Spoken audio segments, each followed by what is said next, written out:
take as little money as you can, but as much as you should, so as not to sub-optimize on your opportunity. And I think that's what Don was saying, and I very much appreciate Peter's remarks. But I mean, we say this all the time.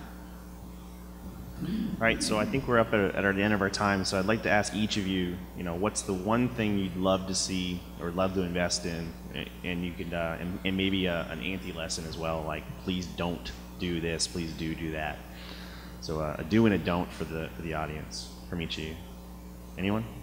I'll start at this end. So, I mean, I'm not an investor, so it's a slightly sort of a trick question for me. But in terms of like companies with which I would like to work and whom I would like to support most, for me, it's all about passion. I'm not as smart as these guys. I can't predict which markets will win, which companies will win. But I'll tell you that the clearest thing that I've seen is that it's really hard to launch a good startup. And if you don't care about what you're doing, you're just not going to make it. There's too many hurdles. There's too many challenges. You've got to work with customers, technology, funding, team members, rapidly changing marketplaces. And unless you can get up every day and be excited to work on your project, sooner or later, you're going to drop out of the race. So for me, the key thing that I'm looking for is passion and excitement about what they're working on. I would say, for the what not to do, I would say it's pretty much the opposite of that, right? So don't just try to game the system and predict where the growth market is and do something because you think it's a hot fad topic. Just focus on doing something that you believe in, that you think you can be the best at, and go for it. That's what I would like to see. So going down the line, I mean, my big thing is data-focused security, or transaction, if not data. I think that's where we should have started from an industry, and we went the other way around. We started the top going down to the bottom. It's all about the data. So that's my kind of hot topic in my mind. How do we work on that problem? So from a do, I totally agree with your concept of passion, et cetera. And I would say, one thing that harps on Maria said also is do be incredibly prudent with your money.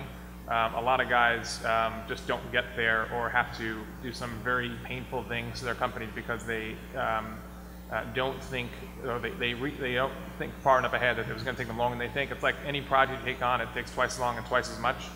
So if you spend half as much and you spend twice as many hours in that garage, you might just get there. And the don'ts is, don't give up. I mean, security is a lot of things that VC levels are half what they were 5 years ago. That's very disheartening. It is a crappy economy. That is very disheartening.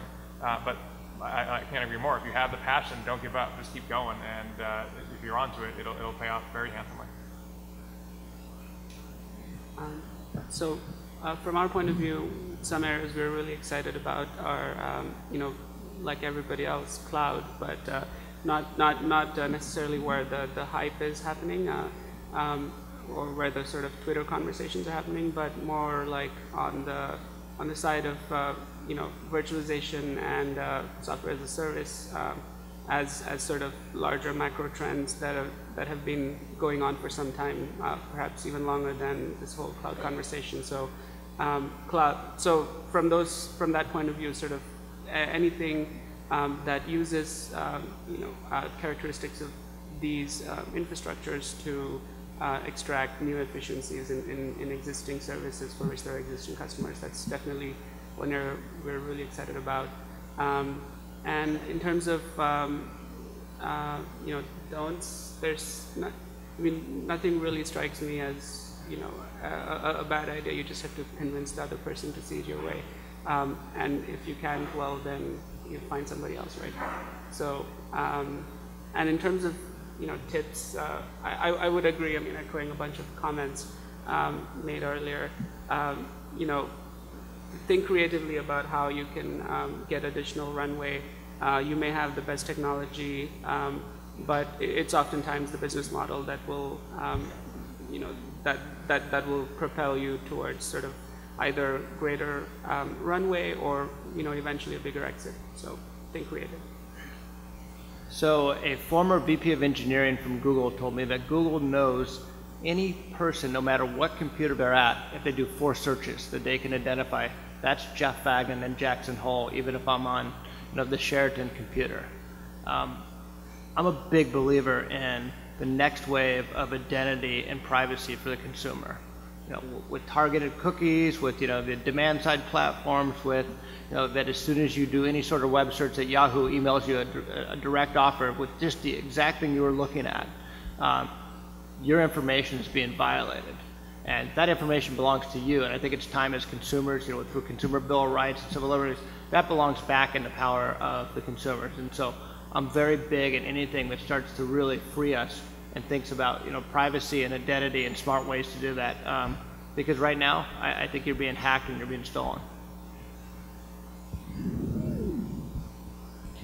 So, again, I'm hoping that the next big ideas are going to come, from people out here, not people up here. So, the things that I will be looking for are, big market opportunity, not incrementally better, but, truly completely different revolutionary approach. Nice business model, sort of wrapped around that. And, today, nice sort of equals cloud-based, subscription-based revenue. But it should be appropriate, right? We have a lot of people come in with things that there would be, as a customer, I would have no motivation to do anything other than buy a license. And I said, why is this cloud-based? And the answer is because that's what we think you guys like. So it should actually really tie to, again, the benefit that customers are deriving. But if you can tie those two things together, that's great. Secure data anywhere, regardless of type, regardless of platform, regardless of infrastructure. That to me is a pretty exciting, kind of next frontier opportunity. And I've seen some things that are circling, but nothing that's really landed yet. But I'm spending a lot of time in that area in particular. And I guess in terms of what not to do, we work with people very, very early on. So we don't need fully baked presentations. We're highly collaborative. We can kind of help you sort of pull the whole thing together. But at the end of the day, I would hope that before you come and talk to us, you're going to do enough research, enough homework, really understand your market, your prospective customers, because you've gone out there and you've talked to some, so that after we leave the meeting in 15 minutes of cursory web research, we don't find out more about your company at that stage than right? I mean, and this happens a lot. And I'll just think, well, wait a second, maybe I missed something. Call it up. Oh, I didn't realize that, right? It's like, okay, well, that took 10 seconds, on Google to figure that out. So we have a lot of respect for people who have really kind of tried to talk themselves out of this before they come and have anybody else try to talk them out of it. All right, I'd like to thank our panelists. This has been the investment view of of startups. We are the entrepreneurs view prior. I'm sure we can continue these dialogues over cocktails for the rest of the evening. Again, I'm Josh Corman from the 451 group, and thank you for your time.